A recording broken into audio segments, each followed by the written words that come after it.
You showing up is just an embarrassment to the whole family. That's what my father said when I asked, are we inviting the relatives to Mom's birthday this year? Like we usually do? They feared my presence would make them look bad in front of my sister's boyfriend. After that, I said nothing. I quietly logged into my bank account and canceled every automatic payment I had covered for the past 2 years. 1 month later, they realized how important I was, but it was already too late. I didn't accept a single apology. I chose to live for myself. Follow my story, maybe you'll see yourself in it. Hello, I'm Nolan. I'm 30 years old and live in a small town about a 40-minute drive from Seattle. Every morning, I make myself a cup of coffee, turn on the weather report, and head to the office, less than 10 miles from home. I co-founded a small tech company in the renewable energy field. Not everyone gets what I do, not even my family. They still think I spend my days tightening screws and fixing machines. But I don't mind. I've never felt the need to explain. Sometimes, when someone asks about my family, my parents or my sister Melissa, I smile a little. It's been a while since we talked. I say, leaving it at that, not because I'm hiding anything, because I don't see the point in retelling it anymore. I haven't been in touch with them for over 2 years. No calls, no texts, no holidays, no birthdays, nothing. Just a long, quiet stretch, like the line between us was cut, and no one bothered to tie it back together. I used to believe family was everything. But then, 2 years ago, on my mother's birthday, everything changed. 2 years ago, 3 weeks before my mom's birthday, I had just booked my flight and gotten time off work. The plan was simple. Go home early, stay a few days and help prepare, just like every other year. Nothing special. I just wanted to give them a heads up. I called my mom right away, but my father picked up, after just 2 rings. I'll be coming home 2 days early, I said casually. If there's anything you need me to pick up or help with, just let me know. At first, he just gave a vague, but then he hesitated. And when he finally spoke, his voice sounded off, heavier than usual, like he was trying to avoid something. Nolan, if possible, maybe don't come home this year. At that moment, I thought he was just concerned about my schedule. It's fine, Dad, I said, still holding a warm mug of coffee. I've got everything sorted. It's no trouble. There was a longer pause this time. Then he spoke again, firmer now, but also colder. Melissa's bringing her boyfriend home this year. He's a manager, someone important, speaks well and carries himself properly. And your job, well, it isn't very comfortable just to talk about. So it's best if you don't come. At that moment, I felt a heat rise from the back of my neck to my face. My heartbeat skipped, and I instinctively gripped my coffee mug tighter. What the hell did you just say? I snapped, no longer able to keep my voice calm.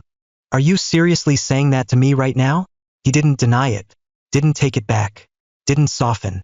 Instead, he said, plain and sharp, you coming home would just embarrass the whole family. If you insist on coming, don't call me your father. And then, without a moment's pause, he hung up. I set the phone down. My hand was still trembling slightly, damp with sweat. The apartment around me was utterly silent. No TV, no footsteps, just me standing there, staring into the space before me as if I'd just been yanked out of my life. His words kept echoing in my head, slow and clear, like a recording stuck on a loop. You coming home would just embarrass the whole family. If you still insist on coming back, then don't call me your father. For a moment, I wondered if I had misheard him. But no. Every word and tone was cold as ice and solid as stone. There was no slip of the tongue. No room left for hope. I clenched my jaw, my throat tightening like something had lodged there and refused to go down. Right then, memories started flooding back. I quietly paid all the bills for them. Electricity, water, internet. More than 2 years of it. No one ever mentioned it. And now, they called me the shame of the family. Right after that, I picked up my phone. My hand still slightly shaking, though my mind had started to go cold. I opened the banking app and scrolled down to the transaction history. My only goal was to see how much I had spent on my family over the past 2 years. I needed a number, electric bill, water bill, internet service, every single month. Not one missed. Each payment was processed right on time and automatically pulled from my account. Nearly $400 a month. Like clockwork, for 2 straight years. I scrolled slowly to the very bottom. Total spent, $9,842.17. I stared at that number for a few more seconds, not because I was surprised, but because something inside my chest had suddenly settled. Not sadness, not even anger, just emptiness. Nearly $10,000. And now they call me the shame of the family. As I stared at the long list of bank transactions, a question quietly surfaced. One that, in 30 years, no one in my family had ever asked. Has Melissa ever done as much for our parents as I have? It wasn't jealousy. I wasn't looking for credit. It was just, if I'm considered the shame of the family, then who exactly is that standard being measured against? I had paid nearly $10,000 in living expenses for them, silently, without asking for anything in return, without ever bringing it up. And her? Has she ever had to sacrifice anything? Ever asked if they needed help? Or did she show up, smile pretty, and leave an impression in a lovely dress? With a successful boyfriend in her arms? I wasn't asking to keep score. I was asking because, for the first time, I realized something. In this family, fairness was never part of the equation. I'd gotten used to standing on the sidelines since I was a kid. In family photos, I was usually the one partly hidden behind someone else or caught at the edge of the frame, as not quite looking at the camera. No one ever told me to step aside, but somehow, I always did. Every critical moment in our family revolved around Melissa, from birthday parties and graduations to her breakups. There was always a reason for everyone to rally around, comfort, and praise her. As for me, I can't even remember the last time someone asked if I was okay. Melissa is 2 years older than me, but the actual gap between us was never about age. She was the hope, the child with a future, the one our parents talked about with pride when the relatives came over. And me? In those same conversations, if I came up at all, it was a quick footnote. Nolan? Oh, he's fine. Does something with tech, I think. I used to believe that if I worked hard enough, if I stayed out of trouble, if I quietly took care of everything, then maybe one day they'd finally see me. But they didn't. Turns out, when you're used to being invisible, no one notices when you're gone. I started covering my parents' utility bills, electricity, water, internet nearly 2 years ago. It all began with a phone call from my mom. That day, she complained about how the cost of living had gone up, how this month's bills had spiked unexpectedly, and how their retirement income wasn't cutting it anymore. Then, gently, with a hesitant tone, she said, "If you could help us a little, it would mean a lot." I agreed. At the time, I thought it would just be for a few months until things settled down. But the months that followed looked exactly like that first one. No one ever brought up ending it. No plan B was ever mentioned. Now and then, I'd ask, "Is Melissa helping out at all, Mom?" She'd dodge the question every time. Sometimes, she'd say, "Just help us this month. Your sister will pitch in next time." Other times, "Your sister's covering Dad's medical stuff." That's not easy either. I heard those lines so many times I could recite them by heart. And I just smiled and let it go every time because deep down I knew none of it was true. So I kept sending the money, nearly $400 a month, consistently, quietly, without complaint. No one mentioned it. It's not that I didn't care. It's that I believed it was the right thing to do. I used to think if I were quiet enough, responsible enough, maybe they'd notice. But today, after everything, they look at me and call me the shame of the family. After a while, once everything around me had settled into silence, I just sat there, frozen on the couch. My phone is still in my hand. I wasn't angry anymore. I wasn't even heartbroken. There was just this one unmistakable feeling settling in my chest. Something like, that's enough. Right after that, I opened my banking app. I scrolled down to the automatic payments, the section where I'd set up monthly transfers to cover my parents' bills, electricity, water, and internet. One by one, I tapped into each item and canceled it without hesitation. I did it quietly, not to get even, but to hold on to the one thing I still had left, a little self-respect, the only thing they hadn't managed to take from me. About a week later, I got the first message from my mom, the same soft tone she always used. No mention of what had happened, no apology. I just got a notice that the internet bill is due. Can you take care of it? I read the message, stared at the screen momentarily, and then put the phone down without replying. Not because I was trying to make a statement, but because, after everything, the first thing they thought to say was still a request. Pay the internet bill. Note, are you okay? Not even something as simple as, can we talk? So I stayed silent. And to me, that silence said everything that needed to be said. 2 weeks later, my dad called. The phone rang a few times, then stopped. I didn't answer.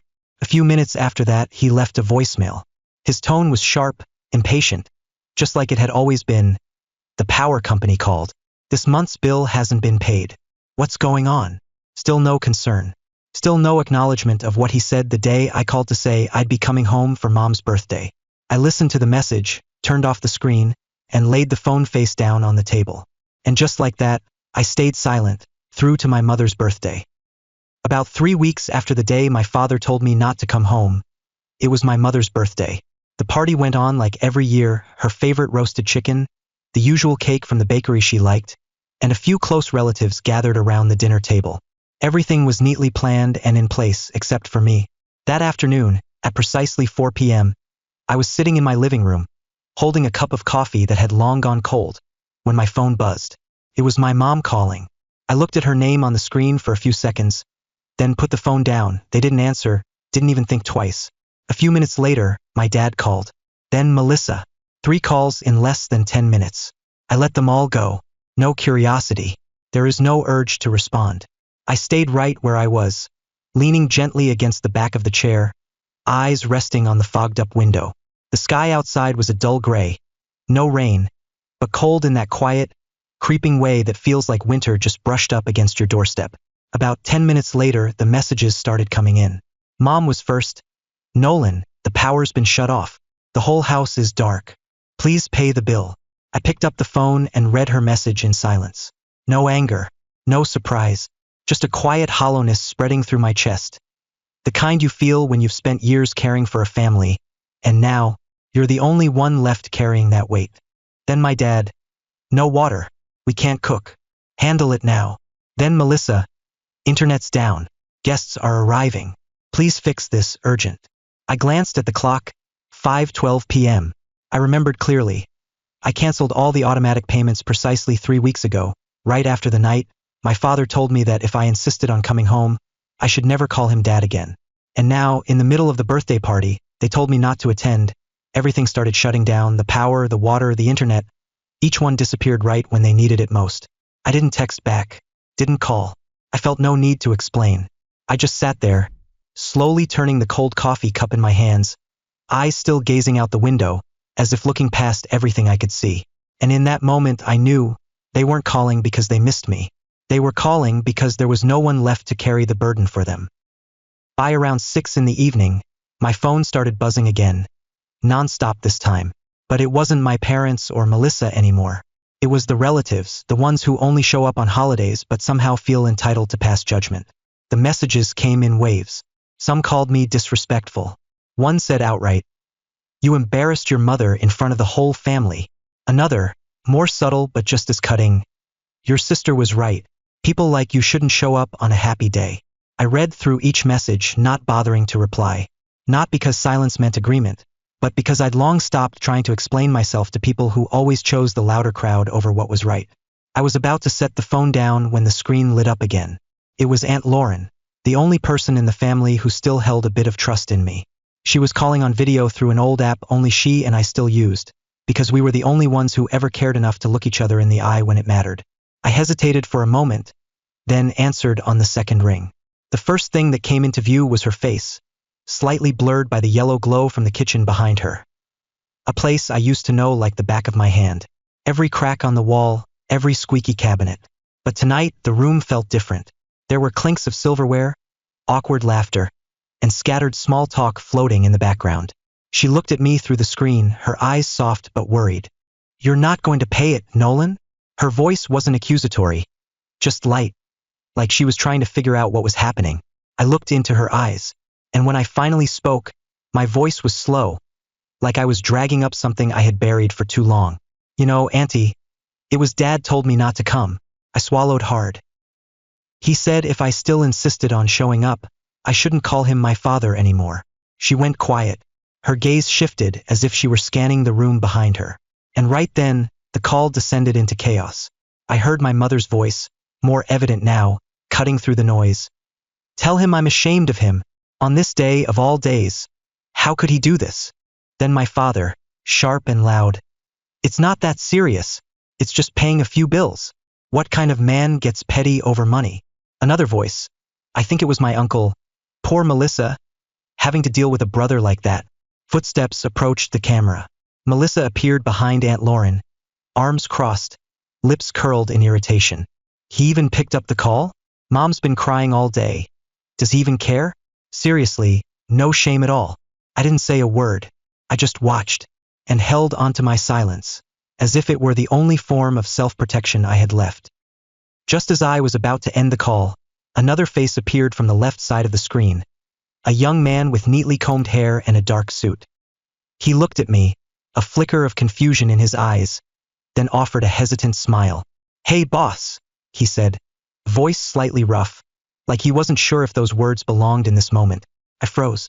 My eyes stayed locked on the screen, and I gripped the phone a little tighter, without even realizing it. I hadn't expected this. Not here. Not on the very night they all agreed I was too much of a shame to be invited. I stared at him for a few seconds longer, and then it all clicked. His face, the way he spoke. Of course, he was one of the new hires, recently transferred from our southern branch. We'd exchanged a few emails, he'd sent me 2 reports, but I had never realized he was Melissa's boyfriend, the one everyone had been so eager to impress. The room behind Aunt Lauren seemed to hold its breath. I saw her glance over her shoulder, and suddenly, the kitchen came alive with a nervous stir. Then someone, her voice hushed, asked, "Wait, what did he just call Nolan?" Another voice followed, uncertain. "Boss? Does that mean Nolan is Melissa's boyfriend's boss?" The whispers swelled like a rising wave, overlapping, unsure. And me? I just kept watching the screen. No nod, no denial. I'm just waiting to see where it will go. And right then, the young man stood up straighter, looked past the camera toward the others in the room, and spoke clearly. "In case you didn't know, I work at Pacific Terratech. Mr. Nolan is one of the company's co-founders." His words landed sharp and unmistakable, loud enough to cut through the clatter of plates and murmurs, and the room fell into a strange kind of silence. It's not awkward, just stunned. I still didn't say a word. I pressed my lips together and gave a faint nod, a quiet confirmation. He turned back to the screen, eyes a little wide, and I said, calmly, evenly, like the words had been waiting, "Hope your big introduction goes perfectly." Then I hung up. That night I slept soundly. No tossing, no racing thoughts, no jolting awake in the dark with old questions echoing in my head.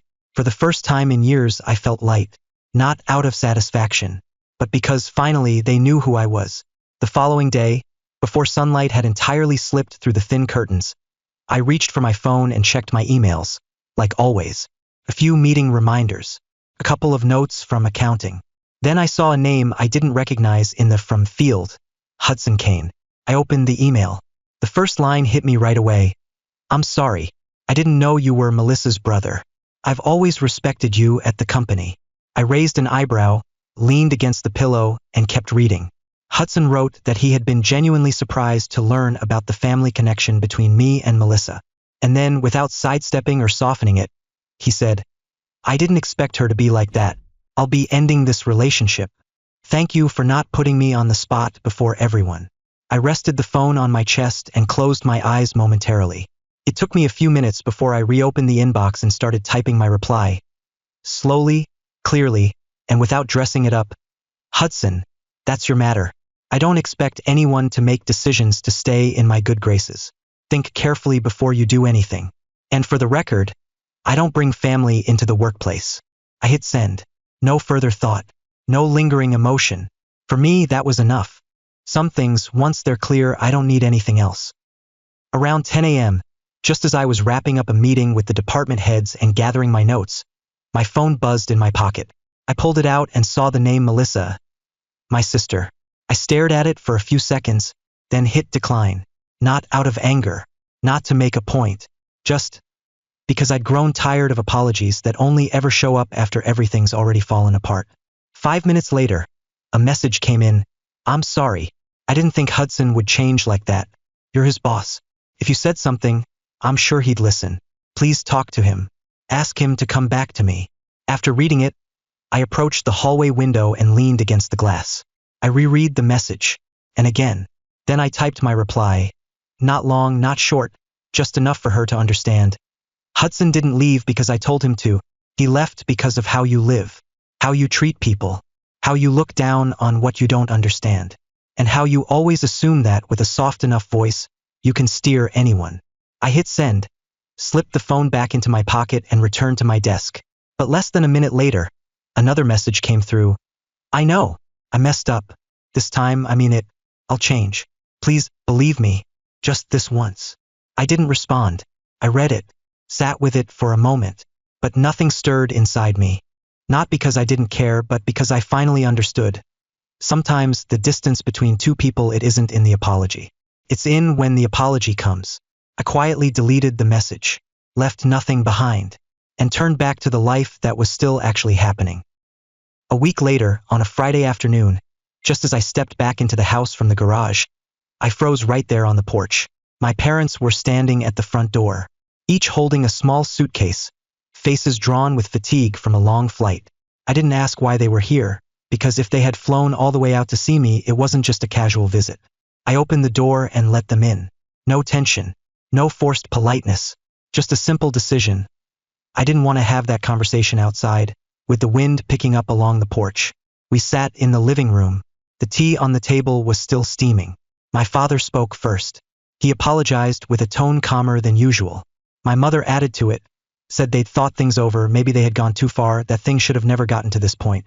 I stayed silent, didn't interrupt, just listened to see if this apology was indeed the end of something, or just the beginning of something else. And, as I had expected, my father's tone shifted. We're family, Nolan, and family helps each other. We raised you, sent you to school. Everything you have now, a part of it comes from us. Right? I looked at him.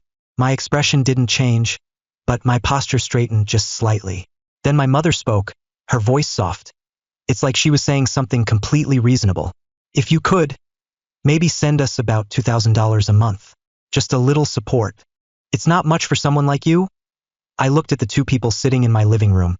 The same people who had once pushed me out of a family gathering because they believed I was an embarrassment. And now, here they were, sitting in my home, attaching a price tag to their apology. A concrete price, $2,000 a month, because I was their son. And to them, my success wasn't mine, it was a debt I owed them. After their request, I let out a laugh. Not loud, not sarcastic, just a soft chuckle, the kind you make when someone tells you a story that doesn't make sense. I looked at my parents. Their eyes were fixed on me, waiting. I'm almost sure I would nod in agreement. But I wasn't angry. I had come too far to be rattled by things like this. I leaned back into the chair, voice steady and clear. What about Melissa? How much will she be contributing each month? The room seemed to pause at that. The air tightened. My father glanced at my mother. She responded slowly, voice dropping just slightly. Your sister's job. It's still unstable. And the breakup with Hudson has taken a toll on her. I nodded gently, not surprised. The same old reasons, wrapped in words that sounded empathetic, but they were just deflections. I lifted my gaze, looked directly at them, and replied, if she agrees to support you with $2,000 a month, I'll do the same. No more, no less. They didn't say a word, just stared at me, as if trying to figure out whether I was serious. I continued calmly, or, if you want me to carry the full amount, I'll need something in writing. A legal agreement, confirming that after you both pass, the house will belong to me in full. I sat still after that. No pressure, no further explanation, just waiting to see how they'd respond now that, for the first time, I was the one setting the terms, for something they had always assumed was just my duty. As soon as I finished speaking, the room sank into a heavy, dense silence. Then suddenly my father shot to his feet. He slammed his palm down on the wooden table, causing the teacup to tip over, its contents spilt down the edge. His voice roared through the room, chest rising and falling with fury. You're setting conditions for your parents? We raised you for over 20 years, and now you want to nickel and dime us like this? What kind of life are you living? Huh.